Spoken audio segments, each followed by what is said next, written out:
You guys have been requesting something for Zootopia, so I'm doing a bit of a Zootopia themed week, and Ollie saw the movie and absolutely loved it, so I'm also on a promise to make some sweets for a sleepover he's having this weekend. I wanted to show you guys how to make some really cute Zootopia themed cookies to match the Zootopia cake that we made in an earlier episode. I'll link to it down below. In this one here, Judy Hopps is saving Tiny Town and the little mole mafia guy's daughter from being crushed by the big donut. Today I'm focusing on Nick Wilde and the giant popsicles that he buys from the elephant ice cream store, and then the little Popsicles that he turns them into, and we're also going to make a big donut cookie pop. The things you'll need to make your Zootopia cookie pops. I'm using the other half of a batch of my sugar cookie dough. I'll link to that recipe down below. So basically I made a full batch of my sugar cookie dough. I used half of it, or just under half of it, for Judy's giant donut cookie. And I then tinted most of the rest of it red using a red food color paste, and left about a third of it out just as brown or as the regular cookie color. I've got some melted dark chocolate or candy melts, some melted pink chocolate or candy melts. I've also got just some M&Ms, it doesn't really matter what color, and you actually only need one. Some little sprinkles. I've got a bunch of circle cutters, so I'll leave measurements down below, but look, there's no exact size that you really need. Just get the different sort of variations based on the size of cookies that you're looking for.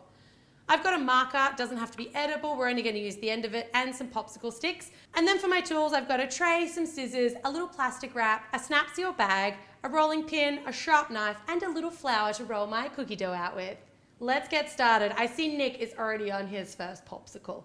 Or maybe he's trying to turn a quick buck. Let's get into it. All right, so first things first, we're going to sprinkle down a generous amount of flour and roll out just that little bit of the brown. I didn't do as much of the brown because the other ones, quite frankly, are a lot easier to make. So if you've got to punch out a lot of these for a party, then I would suggest doing more of the red ones. And I mean, the little donuts are super cute, but they are a lot more work. So think about how much you want to put in and who's going to be eating them. I'm giving my dough just a little knead. It's nice and cold. It's straight out of the fridge, but I like to just knead it just briefly just to make it a little bit more pliable. And then I'm going to roll it out, and this one I'm going to roll quite thick. For my donutty shape, and if you watched the large donut cookie, you will know my little trick involves some plastic wrap. Putting plastic wrap over the dough actually causes the cutter to cut on a rounded angle, so it looks a lot more like a donut. So I'm just going to cut my little circle out, and then still with the plastic wrap, a little circle out of the middle.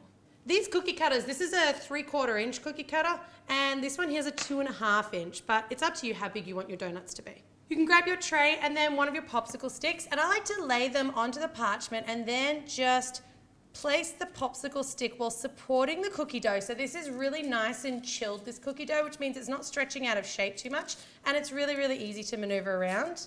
If you need to, you can just sort of recut that little center hole a little bit, because you want to make sure your center hole is really nice and pronounced. Moving on to our red. So our red, again, is quite firm and quite chilled, and I'm going to chill all of these cookies just because we're doing so much kneading, and with all three of the shapes, there's a little bit of time involved. So you want to make sure you're always cooking chilled cookie dough so that your cookies don't spread. Beautiful. I'm going to put a little bit of flour down here, and I want to be careful here to sort of wipe my hands in between each little addition, because flour on your hands is actually going to go onto the top of your little cookies and you'll get white spots all through them. So try to keep the flour on the bottom, not on the top. If you're having any issues with your rolling pin sticking, rather than flouring your actual dough, just put a little flour, sort of rub it along the rolling pin. Helps to flour the whole surface without putting little chunks of it on your cookie dough. And again, I'm rolling out quite thick. You can see how thick that is. That's because I know that I'm adding some impressions and some patterns to these, which is actually going to thin the cookies out as I'm working with them. For this one here, I'm using a 3.5 inch circle cutter. We're doing this all with circle cutters, no specialty cutters needed. Again, with my plastic wrap, because I want those nice rounded edges on my popsicles, I'm going to cut a large circle. I'm going to do the large ones first, and then I can cut the little small popsicles out of the scraps or the leftovers before I re-roll. And then using a sharp knife, I'm going to cut off the sides or the edges to give myself a popsicle shape. So just cutting off about 1/2 inch off either side, and then off the bottom. Once you cut the bottom off, that's when you start to get a really good idea of what your popsicle is going to look like. So I always try to cut them a little bit fatter to begin with, and then I can skinny them down if I want to. It's hard to make them fatter, but you can always cut a little more off. In go our 2 popsicle sticks, straight up the center. Now you want to take your marker or your pen. So I've chosen one that isn't tapered. It's just the same width all the way up. And I'm going to go either side of the popsicle stick to make the little grooves that you'd see in a popsicle. Pushing down and go quite deep here because as they cook, it's going to raise up a little bit. And the other side. And then you can see the sides have just kind of, I guess they've kind of fattened out a little bit again. So I'm going to recut those edges so they're nice and straight. Perfect. The final thing I want to do before they go onto the tray is just round off those top edges so they're not quite so square. And that is our popsicle cookie pot ready to go and get baked. Finally, for the miniature version of the big popsicle, the Popsicles. So I'm taking a 2-inch cutter for this one, and again with the plastic wrap, just cutting out some 2-inch circles from wherever I can. And knowing that I'm going to trim the edges off these, I'm not too fussy if I get like a little bit of the side edge of my rollout. The key with cookie dough is to try and roll it as few times as possible. So get as many cuts as you can from that first roll. So once you start rolling the scraps together, the cookie dough starts getting more and more kneaded and it just behaves a little bit differently and gets a bit tougher. All right, for my Popsicles, again, circles. So we've got to customize the shape. I'm just going to take one little edge and another little edge, and then in goes my popsicle stick. Perfect. Now, you want to just round off the top there, and then you're going to use your thumb. Pretty much any size thumb will do, and make a nice indent first on one side and then on the other. And again, make this nice and deep because as you cook it, that indent's going to raise out just a little bit. Push my sides back into position. And then I'm going to take my M&M. This is really just a stunt M&M, so you get to eat it when you're finished, but I'm going to put some nice little paw indentations, again nice and deep into the front, and then rounding off the edges just before it goes onto the tray. One popsicle ready to be baked. Your Zootopia cookies are ready to bake, but before we do, they've got to chill out in the fridge for 15 minutes so they're nice and cool before they go into the oven.